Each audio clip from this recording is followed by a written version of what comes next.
All righty. Hello and welcome. Welcome to Retail Leadership with Steve Worthy, the live stream podcast.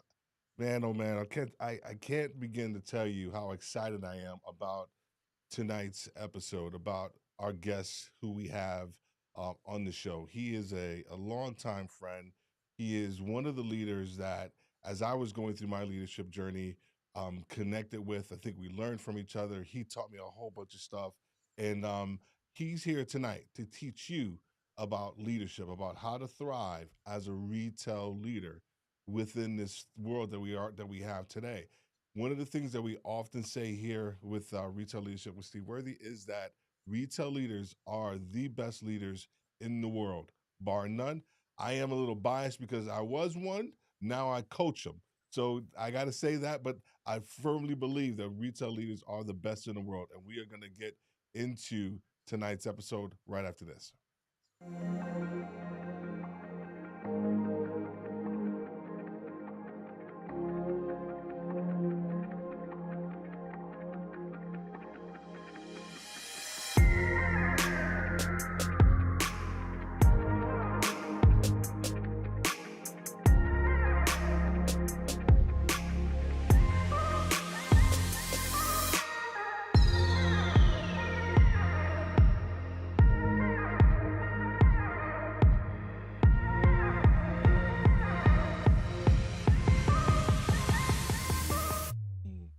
All right. So what does it take? What does it take to be a retail leader in today's marketplace?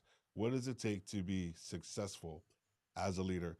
One of the things that we try to do here as retail leadership with Steve Worthy is that we try to focus in on helping the conversation around retail leaders getting pushed to the forefront because we firmly believe that if you take any type of retail leader, you put them in any other industry, they are going to thrive just based on their sheer ability to lead, their adaptability, how they see and solve a problem. And so, our conversation here tonight is going to assist in elevating that concept around bringing the idea of retail leaders to the forefront of America and to the world as well. So, you can connect with us if you haven't connected with us yet. We're on YouTube. You can connect with us on Retail Leadership. We are Retail Leadership pretty much everywhere, um, on all the places. On LinkedIn, we are Retail Leadership with Steve Worthy, or just Retail Leadership. You can connect with us over there. And then, of course, our Facebook group, which is a private Facebook group. So we do retail leadership coaching over there on our Facebook group as well. So tonight's guest, look at this guy. Look at this guy. He's that's a good looking dude. He's an Alabama fan. I'm joking. I know you're Oklahoma. I'm busting. I'm busting. I know you're Oklahoma all day long. I'm just messing with you. Can I want to introduce a really good friend. I started my career at Target years ago. Ended it, I don't know, probably about 4 or 5 years ago. And at this point in time, I had befriended him and we befriended each other. We had our I guess our journey had tracked very, very similarly. And he is just doing bigger and better things with Target, with his team. He's moved around several times, but I'm gonna allow you to connect with him and also just meet this gentleman. And this is George Armstrong. How are you doing tonight, sir? Hey, I'm doing well now. When you were talking about my college football alliance, we almost had issues, but you corrected it, so we're great. Good to be here, Steve. Good to see you. Thanks for having me. Excellent, man. Excellent. I had to mess with you, man, because you are every time, well, not every time, but the majority of the time, I see you're doing one or two things, right? Number one, you're with your family. Whenever I see like a social media, you're with your family. Armstrong 6, if I'm not mistaken, right? That's right. So you're with your lovely wife and kids. Two, you're either connecting or talking about some of the great talent that you currently have, at Target, and then three, you know you're you're this Oklahoma Sooner like bedwetter, man, just like all over the Can't help it. Can't help it. I feel like I grew up there, and yeah, but you've got it down. That's about it. One, two, and three. And so place. yeah, you nailed it. Excellent, man. Well, all right. Well, I'm gonna give the floor to you to tell everybody a little bit more about yourself and what you currently do and who you are. Yeah, look, here's the short rundown. I'm just a guy, grew up in Anchorage, Alaska, right? So grew up in Anchorage, Alaska from the age of 8 months until I went to school at the University of Oklahoma, right? So left Alaska at the age of 17, graduated, and went down to Atlanta. And actually, my first part of my career journey was in banking and finance. So I graduated with a degree in finance, and basically wanted to help people make money. And I dealt with everything from retail and lending to I was licensed, so did some things with investing. To eventually landed in a space where I was doing private asset management in a way with wealth clients, people that made a lot more money than me, right? And somewhere in the crossroads, that's where Oklahoma comes in this journey. I had a couple of really close friends that were working with Target, right? Mm-hmm. And then you bring in that other point of family, right? My family was starting to grow, and then there was a little bit of uncertainty in that career field. So Yeah. around the time of 2008, the market started crashing, and the funny thing about that time in my career is I actually had some decent years because it allowed me to solve some things for clients when everything was Mm. going crazy. I ended up trying to find ways to nurture their finances, make money, and I grew my book actually. But as my family was growing and I'm talking to my friends, there was something missing. There was something missing in my career journey, and Mm. I couldn't quite put my finger on it at the time. And so this journey to come over to Target was one that took several years. And the storm brewed, and all the ingredients in that gumbo pot came together right, and I took a chance, right? And I came over to Target. I started my journey at Target in Atlanta. Actually came over on the logistics side at the point in time in the business. I asked for the hardest role so that I could Yeah. understand the Yeah, inner buddy. workings of the organization. And lo and behold, I showed up at 2 a.m. one morning, and I was greeted at the door, and I was wondering what I had gotten myself into. And fast forward, it ended up being one of the greatest decisions of my life in terms of obviously coming to Target, but then taking a step to really understand, the fundamentals of our operations. And so I was able to do that. Ran a store in Atlanta. Was promoted after that assignment, and my first multi-unit assignment was up in Nashville, Tennessee, and I was I Mm-hmm. was a senior director in a market that came together through an alignment, and so I was able to bring two different teams together through Nashville and Chattanooga, and that was a really fun part of my journey. If we catalog that with my family, our fourth and final child was born in Nashville, and then I was tapped on the shoulder and asked to go out to Dallas at the point in time. We were doing some really innovative things with how we operate and really Mm. transforming the way that we operate Target. And my mentor at the time was kind of like running that and spearheading that. And my old boss that promoted me to multi-unit was now running the region. And so I went out to Dallas for 3 years, and those were some phenomenal years. And really, it was around 2020 Mm. when I was then promoted to be a vice president of stores, and I took the family up north. And so that was just a remarkable opportunity. And we went up in 2020, moved in the middle of the pandemic, And you were in and Michigan at that time. In Michigan, right? that's right. That's Okay. right. So at that point in time, my responsibility was I had Michigan, Ohio, Indiana, and I was headquartered. I was in a suburb just outside of Detroit. We'll just call it Detroit, and had some phenomenal years out there, and was there for about a year and a half before. Really, I had the desire to get back south, right, with the Mm. family at some point in time before my oldest hit high school. But we had a really great opportunity as we aligned some stores for me to come back south to build up a new group. And Mm. so currently I'm responsible. I touch about 7 states, in the South, and I'm headquartered out of Birmingham, and we put together a new collection of stores. And Mm. so it was really a great opportunity career wise to put together a group that came from 2 different regions, 4 different groups, Wow. spanning 7 states, a new Awesome. director team, and in an area of the country that I'm very familiar with, but also, it runs parallel with some things that I've done before in terms of getting a multi-unit assignment and putting a team together, forming a new team identity. And that's where I sit now. And Yeah. the other exciting thing about where I sit with this is if you don't know, our partners at Shipped is headquartered here in Mm. Birmingham, so it Hmm. allows us to have an office that's also close to shipped, which is a large part of our same day services, and it's really exciting. Excellent, man. Excellent. Well, I'm gonna talk to you. We're gonna circle back around your new role in your team and how that came about because there's a concept or two that I often talk about whether about inheriting your team or and picking your team. It's almost like you had the best of both worlds, but we're gonna circle back with that Yeah, question, with that comment. One that's of the questions that I always want to ask, and because once again, I want to elevate the perspective, if you will, in the world around retail leaders because I just think we're unique. I just think how we see things and how we lead is something that's always been kind of pushed to the back. I think a lot of other industries have always kind of been pushed a little bit ahead of us. One of the things that I want to ask you is around what is your definition of a retail leader, and then we'll talk a little bit more about that once you give me your definition. yeah. I think that's a great concept.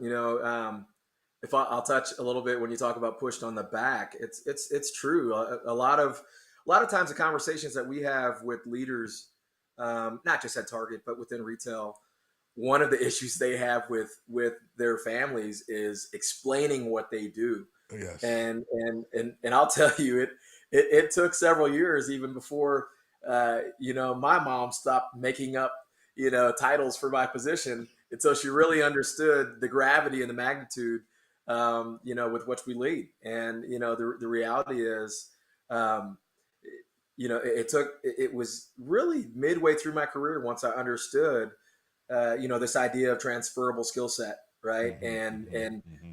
what we do really does translate across multiple industries. And I think touching on that, um, when I started seeing that come up, is whether you're on panels or I'm talking to other professionals and various industries, and we're talking about business problems they may have, and I'm able to really go through the same thought process that we have day in and day out, Yes. and apply some of the same logic. And oftentimes they would really be excited, like, "Whoa, how did you come to that?" Right? And when you to answer your question on retail leader, well, what is retail? I mean, when we boil it down, we say we sell things, right? And people, it could be anywhere. At Target, sometimes we'll say, "Hey, we sell toilet paper, food, but we sell everything." Yeah. But retail is, the selling of goods, products to the consumer. Right? It's consumer facing, and so. But I think when you really dive into it, what is a retail manager or a retail leader? It's someone that has to learn to deal with a great deal of uncertainty. It's someone Mm, that has to lead or work with people. We're in the people business, right? And if you think about where our stores are positioned, we're a yes. stone's throw from every house in America. So when you think about what our leaders have to do, we've got to lead through generational differences. You Mm, deal with the full dimensions of difference in this entire nation, right? And so if there's something happening on the West Coast, East Coast, North or South, whether it's the things that are impacting global supply chain affect us within our walls and based on the retailer and the assortment within that retailer, mm, everything that's going to impact multiple categories or things that are going to impact those leaders. And so, a retail leader is going to be someone that has to deal with uncertainty, that has to assess things going on with competition, understand the external landscape, all of those things mm, while leading and dealing with people. And so, it's really a unique skill set. And once you get past the ABC version of it, of, hey, we yes. just sell toilet paper and peanut butter, and you get to the dimensions of difference and leading through vision and co-creating strategy and all the other things that leaders do, um, then you really understand how great of a field it is and the impact that these leaders have, really on the country. So I couldn't have said it better myself, man. When I hear you talk about the measure of uncertainty that that we had to, well, you currently have to deal with that I used to have to deal with. Here's the thing: that's on a daily, sometimes on an hourly basis. Like people don't understand that. They think that that uncertainty is like stretched out over like a quarter, or a month, or even a week. Those all those dynamics are over a day, and sometimes it could be a half a day. It could be the fact that snow is moving in, and now how are you going to adjust your mindset and your perspective? But I love what you said about the idea when you sit on panels and someone asks you a question and you're able to really root cause so rapidly, so much more rapidly, I think, than a regular. I can't say regular leader, but then another person because of what we have to deal with on a daily basis. We have to problem solve very quickly and also to see it coming beforehand. So I can't even tell. I'm excited, man, to have you here and to finally talk to you a little bit about this stuff, man. So good answer, man. I appreciate that. Yeah, you bet. Yeah, man. So here's the thing. You just talked a little bit about your new role, and it is a combination of old and new. Relative to some of the markets were there, some of them were new, some of the people were new, some of the people weren't new. What's one or two things? Because I want to get into another question too down the road here around how you had to change your leadership style as you kind of grew with the company. But this one around inheriting and also choosing and picking a team. When you had to when you were approached with this idea to take over this role, if you can walk us through, like what are like one or two, maybe three things top of mind that you said, okay, I got to make sure we do what, or I have to make sure X happens. If you can give us some of those things. Mm, that's a good question. I think I want to go back to when I was approached with the role, and ultimately, the first thing that came to mind for me is what does success look like Mm-hmm. for this role, and I wanted to align on what that meant. And for me, it was, running profitable stores is that's a given. That's the given. But I also wanted to align that for me, it was deeper than that. It was about running profitable stores so that we can then invest differently in communities, that we can recruit differently in a certain part of the country, and really align on some of the other really great initiatives and strategies that we have at the headquarters level. And so I wanted to be very aligned on what that looked like. So once I got there and I started thinking, okay, in order for me to get into this role, and in order for me to move forward with the team, what are the things that I have to do? Well, I mean, the first thing I thought was I've got to connect with the current team, right? And so, that happens at multiple levels. And so, bringing this group of leaders together, I had a whole new director team. So first, I had to find out about them. Like, what are they capable of? What are their dreams and aspirations? How do they lead? But I wanted to connect with them so that we could build trust. And then that next piece of the pie was after I built trust with them, we needed to align on how we needed to show up in this market so that we can quickly build trust with the people that are out in all 60 stores across these 7 states. The next thing was just, Steve, and I think it's important with any new role, assess the current capabilities of the market and the team. And so, in assessing the current capabilities, I'm not looking at old tape. Of course, data's in front of us with how teams have done well or struggled, but a lot of times there's white noise in that data, right? And you don't know if there's integrity in all the numbers. You don't know if certain pieces of talent have been moved or what, and as you're entering into a new market, there's weather events that may have hit some of the data, or when Mm-hmm. you're bringing into play that there's I'm aligning from 4 different groups. There may have been different KPIs that they were going after. And so the next thing that was very important for me was just to really assess and align on, okay, these are our current capabilities, right? And so once we built trust, once we then assessed what the capabilities of and what the strengths of the team were, then it was about aligning on how we move a path forward, and sharing a common language in the team. And so if you ask me before taking position, I think in this particular role, there was a couple things that I thought, here's what I got to have. Um, the first thing that popped in mind, I had to have a strong HR leader, right? Yes. Or at least a Yes. strong partner in HR, because we're in the people business, and we've got to have a strong team. And I don't want to.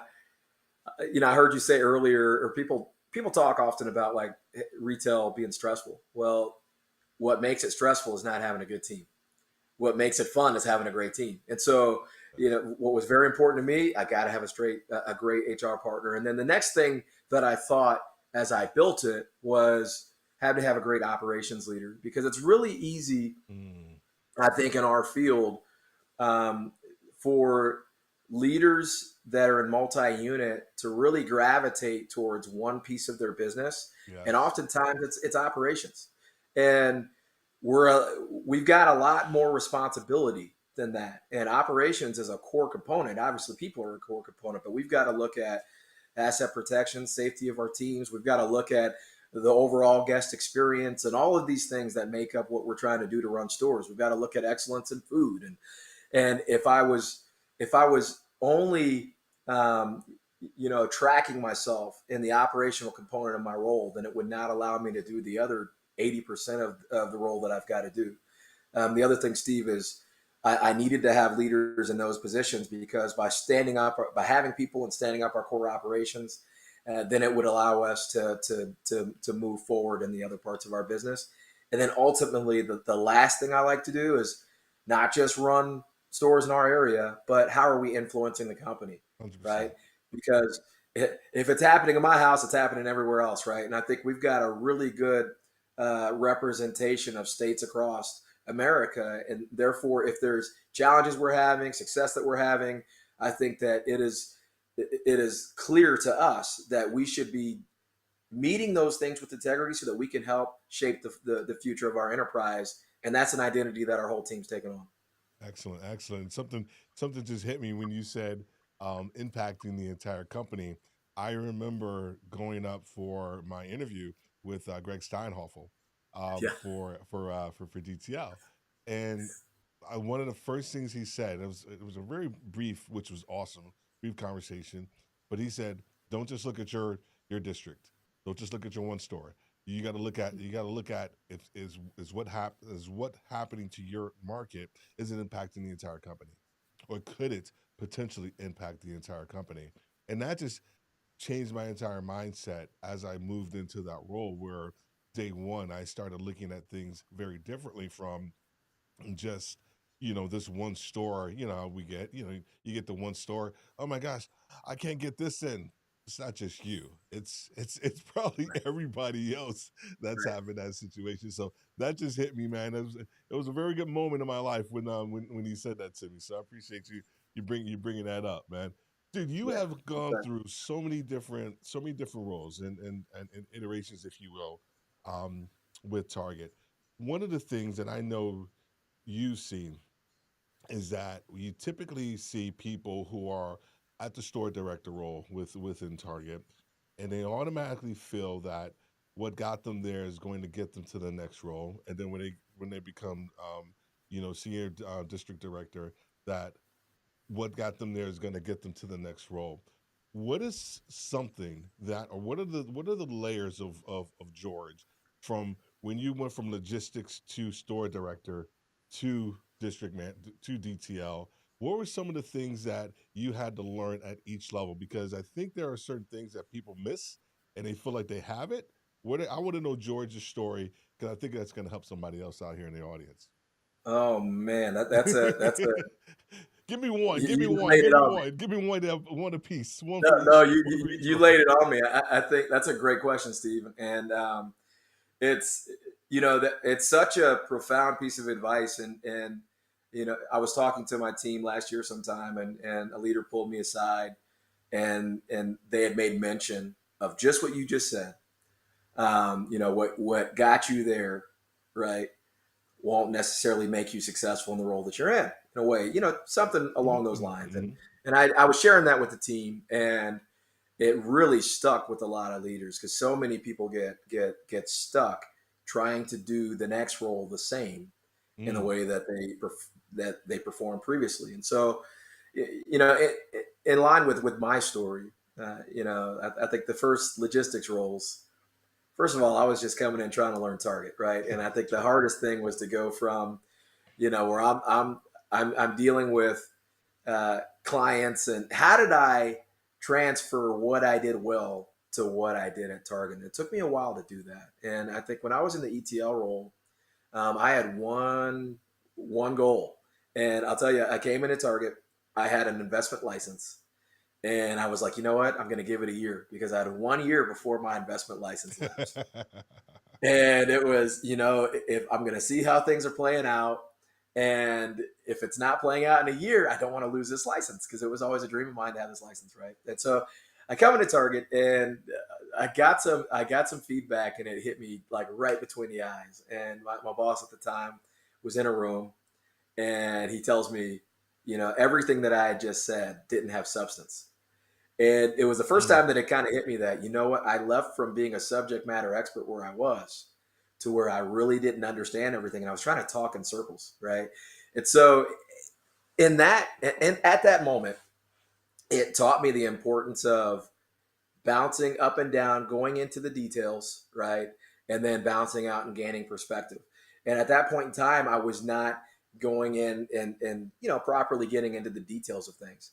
Um, and then, you know, as I started going on in that role, it's funny. I was often, uh, you know, I was often mocked for things that maybe I'm relatively good at, right? And so Mm. I was told, you know, you shouldn't communicate like that. You know, I told a lot of analogies, and we're like, don't tell analogies, your stories, right? And at that point in time, you know, there was certain competencies that we really went after, right? And Right. so if you Right. were trying Right. to get promoted, as happens a lot, there you got to Communicate be drive effectively. for result. Communicate effectively. That was one That's of right. them. Yeah, communicate effectively, drives for result, and it just so happens like I was an engage and inspire guy too, and so they let me have it, but they were like, "Hey, don't overly use it," right? And Hmm. so I run my store. You know, I get promoted, run the store, and certainly I'm very competitive, but the way that I get there is different, right? And I believe I'm going to connect with people. We're going to have a shared vision, and then we're going to achieve results that not only eclipse others, but they're going to be sustained. And so what I learned at the store director position, that's when I started understanding like how all of the pieces of the business came together, Mm. right? But I'll tell you one thing that I learned towards the end. And you know, I'm about to get promoted, and you know, there was, you know, we have these things. Everybody knows red card, right? You got to have red Yeah. cards. At the Yeah. time, we Yeah. had red card goals, and you know, we were trying to figure out how to. At that point in time, we were doing mail-in red cards, right? And so that Mm. means, Mm. you Yeah. know, a lot of guests will come into the store, and they can apply for a red card, whatever. At this point in time, we were giving our guests the opportunity to to mail in applications. Well, I'll tell you, you know, since we're being vulnerable here, I was getting an overweighted percentage of the red card applications in the district and in the market. Oh. And so I, my performance was shooting through the roof, and I was totally fine with that. But ultimately, I wasn't that good. And I wasn't all the Wow. way aligned. I thought, you know what? I think it's more important that I focus on this. I'm not worried about the red cards because my score is good there. Well, I'll tell you about it was about 3 or 4 weeks before I was supposed to interview for what is now district senior director, but was Hmm. DTL. Well, Hmm. I'll tell you, I was supposed to interview for this job, and an important KPI, red cards, it finally gets just ripped out from under me. And so people have been complaining that the red cards for their zip codes were going to me, and my score goes from really high to like worst in class. I'll just put it that way. Yeah. Yeah. It's so like, what am I to do? So in a really short amount of time, because at that point in time I couldn't say anything about my year to date, but I knew it was going to come up. Right. But I ended up eclipsing what my year to date number was in a short amount of time. I connected with the team. I talked about the importance of it. I realized that I couldn't just do there from one person, right? I got the whole team playing, and it happened Yeah. so Yeah. quickly, Yeah. right? Yeah. And I got a couple things from that lesson. One, you know, I thought, man, shame on me. I wasn't aligned with my current leader, right? And Yeah. so I got that lesson of I've got to be aligned, right? And then I had to ask, why was it important to him? And then I shamed myself because I was like, I should be in the position where I'm taking that off of his plate and then helping my peers to be great at Right. it. So that's Correct. that's one thing I got from it. And then the other thing that I learned is it just reinforced the idea of working through people and getting teams connected to Mm-hmm. the why, Mm-hmm. right? And so the way that we were doing it before is if we wanted to hit that goal, leaders would come up and they do it real quick while they had 90% of this workforce kind of standing around letting the leaders do it. And it taught me, let me connect with my people that have this responsibility. Let them know how, like the connection to the company vision. And then let's balance out coaching on the spot, recognition on the spot, and we were able to move things quickly. And so it showed me how fast you can move something when you're not skipping the step of Mm-hmm. connecting Yeah. appropriately with people, Mm-hmm. showing them the vision, and then along the way, as you're measuring those milestones, celebrating with them. And so, I would then say going to multi-unit, probably the first thing that I learned, Steve, was the power of words, right? Yeah. Yeah. And how words matter. And I think to put it shortly, as you know, you go in multi-unit, you can say one thing, but the team may interpret it a certain way, and before you know it, they miss the hidden meaning. And I'll just tell you, um, you know, early on in my career, there was a certain part in the store that I knew. Mm. I just knew from my experience Mm. that if this area of your store looks good, then like by the time you get here, you guys got a lot of things figured out, right? Yeah. Yeah. And so Yeah. shortly, what ended up happening is I'd walk into these stores and Are everybody you wanted. talking about the intimates? Yes, I have told you this story. Like I was trying to be PG. So okay, yeah. So we're talking about the intimates area, and I just knew, it's a delicate area. There's a lot of, SKUs, and it also, and a lot of times too, in terms of sales, we sell multiples there, right? So you might have five for, 20 or whatnot. And so it can get messed up. Yes. And I knew that, if you can keep that area right, if you keep it sized the way that we should, then by the time people got there, because this is before we had launched a lot of own brands there too, right? Mm-hmm. And so our teams didn't fully understand. We didn't have that same pride that we do over there now. And so by the time you get there, it's good. And so before I knew it, I just had a lot of awkward moments when people would bring me over to that section of the store, Oh. and it just looked really really weird. I was trying to explain myself, hey, it's not about this. It's about the fact that by the time you build pride in this area of the store and people have routines around it, then I know. And Yeah. yeah, that was a funny moment. But ultimately, words have power, right? Yeah. I And agree. and that's something that's carried with me, and it's taught me to listen more, to speak Mm. less, right? It's taught me to have a circle around me, or make sure that I have trusted leaders around me, and that I pulse the voice of the team, right, regardless of tenure, to make sure that we've got clarity in, whether it's my messaging, Mm-hmm. or my communication at all. And it's got me to teach leaders that. And I'd say the last thing that I really got from multi-unit, going into going into the GVP position, it's this idea, something that you're talking a lot about, Mm. and that's fit in your own box, right? Mm. And it's this idea that we're all made uniquely great. And I spent a good part of my career, trying to steal somebody else's superpowers rather than leaning into my own. Yeah. And when we're blessed to lead other people, once you understand what's uniquely great about you, like Mm. Target hired me. They Mm. didn't Mm. hire the version of somebody else for me to imitate. Mm. I'm not an actor. They need me to be me. Yeah. But ultimately, the more that we understand that, we also are trusted with the unique opportunity to help others find what it is about them, right? Yeah. And so, one of the funnest parts of my role is finding these unique talents of people, and helping them to discover that. And the more that everybody is the greatest version of themselves, the greater we are as an organization. Mm. And as that trickles down, if I'm putting my position and team in places to win, my team in places to win based on their passions, their skill set, what they're great at, then I've got to make sure that we're doing that at every level of the organization, right? Then you start seeing confidence build.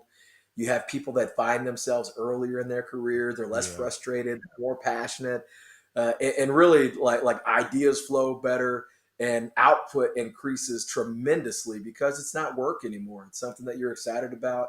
And this idea that we talk about now, the idea about energy and energy Mm. renewal, and you end up having better energy because you're not drained trying to be somebody that you're not.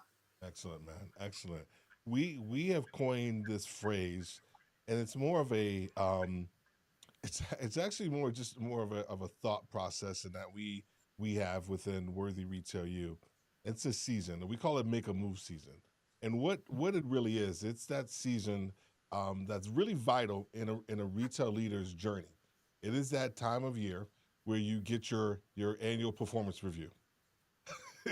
It's that time of year where you get the corporate talking points around this is the direction that we're going to be going. These are the things that are going to take place. And it's also the time of year you've received your entire year, results, and you know exactly where you stand. So there's a tendency for people to sit there and say, "Man, I'm not sure if it's time for me to make a move, whether it's up within the organization. Do I have the gravitas? Do I have the receipts to back it up? I'm not sure if it's time for me to make a move on to another organization, or I'm not sure if it's time to make a move out. It's quarter one, right? If I'm not mistaken, I think for I know for Target, I think the fiscal year ends in January. If I'm not mistaken, you correct me if I'm wrong. It's quarter one. What can leaders do now, right? What should they be thinking about now so that they can have a successful, so they look back in Q1, Q4, they can be like, okay, dude, I felt like I had a really good year, but it starts now. What are some of the things that you're telling and talking to your team about right now? That's a great question. The first thing that the way that I approach quarter one is quarter Q4 is a build to quarter one, Come on. right? Come on. And, Say that and, again. and Say so that again. Say that I one more said, time. yeah, the fourth quarter Q4 is a build for quarter one, right? Our business, when the fourth quarter is an immensely important time of year for retail, and a lot of that is just because of the compacted sales days, right? But it's even easier to think about this right now as you think about how the sales are spread out now across those days. But the reality is, if we make the full year only about those days, then Mm, there's this huge letdown. And really, sorry, I got a dog that's barking okay. in the background. But really, the way that I look at Q4, that's a time of year when leaders should be able to stand back. They've increased the amount of decision makers, right? We should be able to gain insights. Like really, like the priorities become simple, right? People are coming in for certain categories, and we're just selling stuff. So we just have to make sure that we can replenish at the rate of speed that they want to buy it, right? Mm, But the reality is, for me, quarter one, I'm trying to build on things in Q1 so that the team can see if we can do this during the busiest time of year, then when we step into Q1, right, it's already in our makeup or our foundation, right? And so whether that's if you're trying to lean into, we want to be more experience driven. Well, if I know that, like going into the quarter, then I'm gonna give the team some wins. If we can prove that we can lean into an aspect of our business we want to win in. At some point in time in my career, it was I was trying to elevate what we did with same day services, and I knew that we needed to win that in the future year. So I started thinking, you know what? Let's win it during the hardest point, the hardest time of mm, the year that many mm. call, even though I don't think it's the hardest time, right? And a lot of times, most retailers have a little bit more resources. You got more people, but if you can win during that time, then it becomes part of the culture and who you are. And so, to answer the question in a different way, what you're saying, what could leaders do right now, this quarter, to then look back on Q4 or this time next year? I start with ideal state, right? Mm. And so I would like to think, within your line of work or within, whatever you do it in retail or whatever industry. let me just tell the audience, I did not pay him to say that. I did not pay him to say that. I say this all the time, but go ahead, George. Go ahead and finish it off. Hey, I well, that's swear, why we get along so well, I right? swear I did not tell him to say this. Look, well, I'll tell you, this is one way I look at it, right? Because look, one thing I didn't say in my entry, I got 4 kids, right? Yeah, So 13, 11, 9, and 7. And we're a Lego family. yeah. And so if you look at it this way, Legos look a lot different than they did when I was growing up. Oh And they're a lot yes, more expensive, right? So you go, you pick up this Lego, right? And whether if you're a Star Wars family, maybe it's that Millennium Falcon Lego, and it's on sale at Target. A lot more inexpensive than some of our competitors. But you look at this end goal, and when you buy this Lego, I'm gonna have this, right? yes, And you're gonna hang it from the ceiling, put it on a shelf. But when you open that box and you pour it out, yes, it's all in these individual bags with instructions, right? And it might be yes. one bag through 7, one bag through 10. And you got to start with bag 1. And so I think it's really important when you're thinking about whatever your business line is, or however you want your organization to run, ideal state. And for me, the way that these seasons work is they're really just good benchmarkers, Mm-hmm, right? mm-hmm. And so, hey, I want to be able to perform this way by the time we get to this season, whether it's Easter, back to college is one. And it's really easy in retail because it's like these really can't miss opportunities. It's where the severity of failure, right? You feel that a little bit more on the bottom line, right? Right, And right. so I always think this is how I want this business unit to perform by the time we get here. And so, in order to do that, let me prioritize what's the most important thing for me to work on this week. What do Mm, I work on this week? By the end of the quarter, can I get everybody aligned on this strategy so that by the time we get to Q1, we can celebrate that we've built the foundation. And in Lego terms, that means we've built it bag 1 through 3, right? And then by the time we get to Q4, we're looking at that Lego and we're sitting back, and then we could just celebrate while we have a large amount of decision makers handling all the ambiguity and things that we have thrown our way. I am so stealing the Lego analogy, just to let you know. It is mine. You can't even use it anymore because I'm about to copyright it. So I'm going to send you an invoice every time you go to a store and utilize that analogy. But I love that, man, because I completely agree. I think you start with the end in mind, right? But the most important part is your current state. Like, where are you right now? Like, where do you stand? From your leadership team, right? Are they Mm-hmm. built for this? Do you have to make any adjustments? Yeah. Payroll. What did you do last year, and then what does that look like from an overall productivity standpoint? Because payroll is nothing but productivity Mm-hmm. in my eyes. And if you have the people in the right place, then ideally your productivity should be higher, and payroll should be within certain parameters. The other side of it is that I love the the box or the bag analogy around the Legos because you have so many different variables that you actually have to take into consideration in order to build that end product. So I just Mm-hmm. love that, man. I love that. I'm gonna go with two more questions, man. You spoke about something, and I think this was so important, and I don't want to gloss this over because I think a lot of leaders don't get this point. You talked about taking something off your boss's plate earlier. And I think that's something that a lot of people don't get. They don't get that idea of leading in such a way or having your business or your unit or your region be in such a position where you can actually take certain things off your boss's plate. Could you talk a little bit more about that and how you actually do that? Because I think that's a lesson that if someone's looking to go to the next level, it's a vital thing that they need to understand how to do. Mm-hmm. You know, goodness, there's a couple things that I'll throw out in terms of the way I look at it. I never enter into a position in first gear. Mm, And so it's my thought, my belief that I should at least enter into the next position in third gear, right? And so what I found is that, uh, you know, when I'm ready to go to the next role, the one that I'm in, is it's almost easy and slow. And I think earlier we talked about something I had learned in my career at the store director position, and that metric, that important KPI, I wasn't hitting it. I was able to move that so quickly and so easily mm, because in a way I felt like I had mastered that position.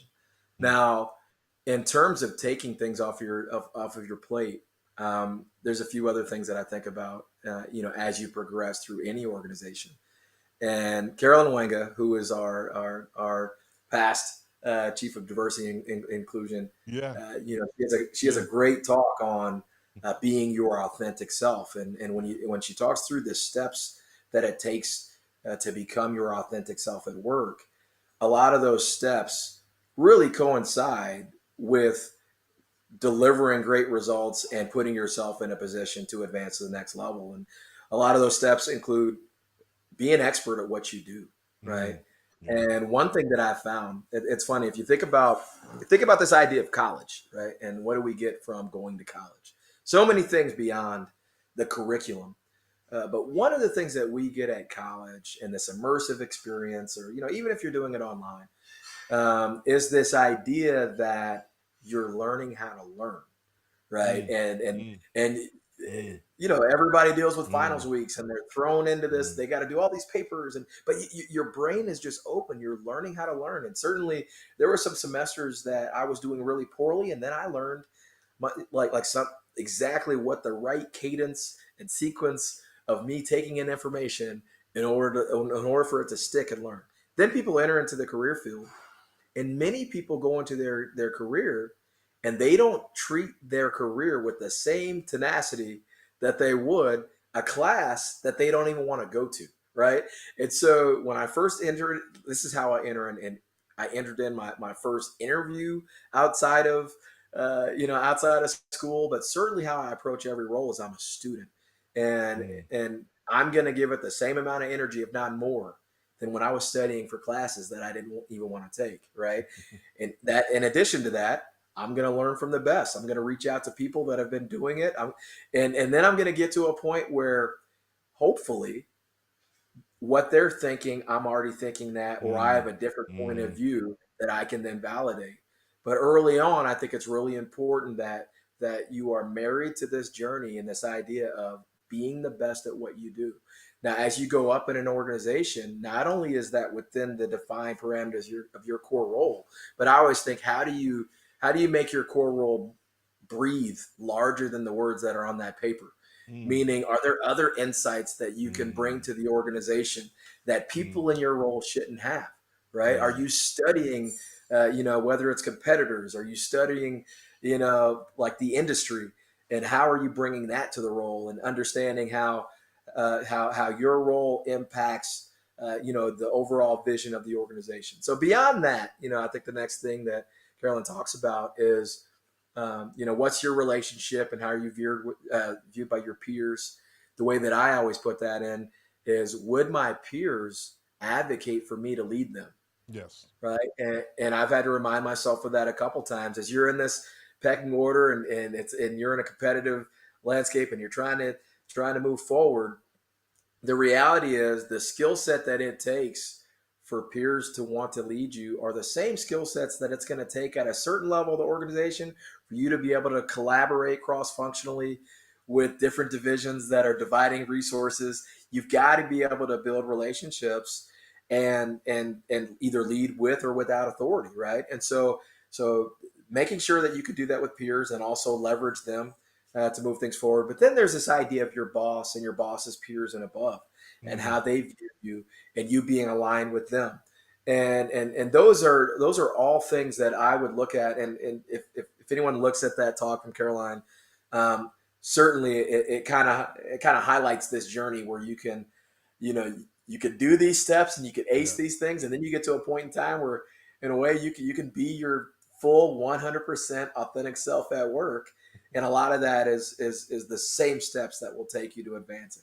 Excellent, man. I'm gonna give you one, I'm gonna one more question, but interestingly enough, my first encounter with Caroline was Yeah, actually I was just in transition to become a DTL, and I I traveled back up to Boston because yeah, I was with Jim Hogan, and yeah, I actually flew into Philly, and I actually took a flight with Carolyn, and there was another young lady. I think her name was Jessie. But Carolyn was like just like a lowly, if you will, like diversity like officer. yeah, Like she was Yeah. she wasn't like Carol like Yeah, then. yeah, Like yeah. now. She was on So step 7 of her 10-step yeah, process at she that was point. That we just didn't know. She was already great. yeah, she We was just already great. everybody didn't know it yet. Yeah, She was probably around 3 at that time, right? And but it was just such a great conversation that I had with her. And then of course you well you know this because you have a good relationship with her as well, where you've just been able to see her truly come out of her shell, come out of this, this idea of what she thinks or what people thinks that she should be, and that yeah, she's actually being the person that she's called to be. And I yeah, say that to my leaders, all the people that we coach, is that it's time for you to stop being a leader that others think that or the others think that you should be, and that you should be the yeah. leader that you always wanted to be, man. I'm gonna close with this question, man. You're at Target, man. Tell us what's going on at Target. What's some? I want to give you an opportunity to talk about Target a little bit. What's some of the new and exciting things that you guys have going on, and then I'm gonna let you get back to your family. Yeah, look, first of all, I just want to say thank you for having me on. It's good to see you, and See you too, man. love the work that you're doing. And I know that you've got people across the country that appreciate what you're doing, and they understand the value in it. And so, Juan, thank you for having me on. But what I'll say, what does Target have going on? The first thing that comes to mind is we've got launches. We've got, like, everybody just saw tremendous success with Tabitha. Yes, yes. We're in the middle of Black History Month right now, and I think something that's exciting is not just our Black Beyond measure, but how we're able to celebrate that culture all year round. And so we're continuing to see that. But what I would say, what excites me the most right now is the position we're in, Steve. I Mm, think that we're mm. we're uniquely positioned right now where we're cycling a lot of uncertainty in the inventory positioning last year, and we've got the right mix. We still have great traffic in stores. We've got a CEO that continues to talk about doubling down Yes, he on the does. team. And I think when you look in the external environment right now, a lot of the things that's shaping a lot of the headlines are are companies having to lean into mass layoffs, right? We're Mm, we're not in that position, right? And so we've got a CEO that's doubling down on team. We're positioning ourselves even with an uncertain consumer, how to capitalize on the traffic, grow, and one of the things that excites me the most about this year is how we're doubling down on team is in their development. mm, And so, we have a lot of people at every level that are taking advantage of things that we've learned from the past, and really we're holding hands on. We want to be a world class developmental organization at mm. all levels. We want to be able to have people at all levels that can see a role that they want to get to, and there's a pathway to get there. And so that's Yes. honestly something that's extremely exciting. But look, we've got a lot of seasons coming up: Valentine's, Super Bowl. We've got stuff to sell and people that want to buy it. And so I'm pretty excited about where we're at and what the year holds for us. Where's Oklahoma going to finish next year? Oh, I mean, we only look at one. Honestly, Oklahoma's we've got a top 4 recruiting class, Okay. right? We've got some consistency in the coaching worlds. We got some defensive stars that are coming in. Oklahoma's going to shock some people, right? And so, in addition to a quarterback that knows the offense, and you got to understand, we lost probably about 60% of our team and coaching staff going into last year. And so, what I started seeing in terms of consistency to end the year look good, and you add on that a great recruiting class. Again, just like retail, it starts with talent. That's And right. so we've got some talent, we've got a shared vision, and I'm excited. But like Oklahoma's gonna, I'm not gonna say surprise anybody because we're just gonna be great. That's Well, that's that's what we're doing. it's interestingly enough. So, I'm in my Jalen second. Hurts is in the Super Bowl, by the way. Oh He yeah, just yeah, so that's true. That's true. yeah, That's very yeah. true. That's very true. And that's very true. I'm in my second stint, actually, if you will, in Atlanta. So I just moved back down here, but I lived here from I didn't know 2000 that. to 2009, and I actually got to play golf several times with Mark Rick, who was the Yeah, UGA football coach at the time, and that's right. I just fell in love with him. I fell in love with UGA. I didn't go to big schools, so my undergrad was in SUNY Plattsburgh. My master's in University of Maryland, right? So I didn't really go to big schools, so I didn't get that experience. So living here in Atlanta, at that time, I just fell in love with UGA. Now I'm Yeah. back with UGA. So I know it may seem like I'm a bandwagoner, but I'm not. I'm just saying. I even got the Steve, red I'll tell on. you, these fans down here are crazy. In SEC country, they are all about their SEC teams, and I was immersed in the Bulldogs when I Oh, left school and went down to Atlanta. But my home is in Birmingham, so I gotta say the things that they're doing great did come from the blueprint of Coach Saban and that tide. yeah. I'll give them True, that. true, true, true. Not a fan of Nick Saban, but I'm a fan of his teams and of what he like of how he coaches and how he leads. I don't know if you Yeah, sometimes you sometimes people say you can't distinguish between the two. I think you can. I think how he yeah, leads maybe a little bit different than sort of his personality. Anyway, George, yeah. my guy, I appreciate you so much for being here. The wisdom that you've been able to share with everybody, not just live, but also on the replay, has been amazing. I know they're going to get a lot of value out of this. Please stay in the green room. Don't hang up. I'm going to close this show out. All right. Talk to you in a bit. Absolutely. Thanks Talk for to you having in a me. little. All right, man. Woo! One thing George said, and he said a whole bunch of stuff, but as you guys know, I take notes.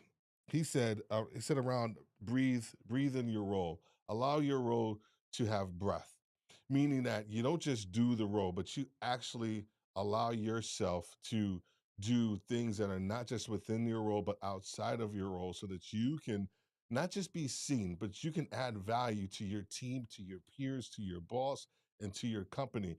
Those leaders who do that, I'm telling you right now, you set yourself apart in this world of retail. Those who do the bare minimum, you will continue to stay where you are. One of the things that I talked to George about was that this is make a move season, as we call it here over in Worthy Retail U. This is the opportunity a lot of times for you to make a move up, on, or out of your organization. If you see this little QR code, if you're thinking about making a move, if you're ready to make the right move, connect with us.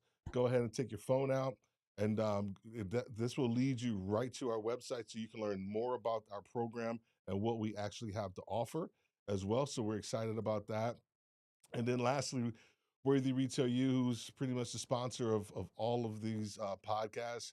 Our goal is to raise the bar and raise the conversation for retail leaders so that we can let the world know that retail leaders are the best leaders in the entire world. On that note, I will see you next week.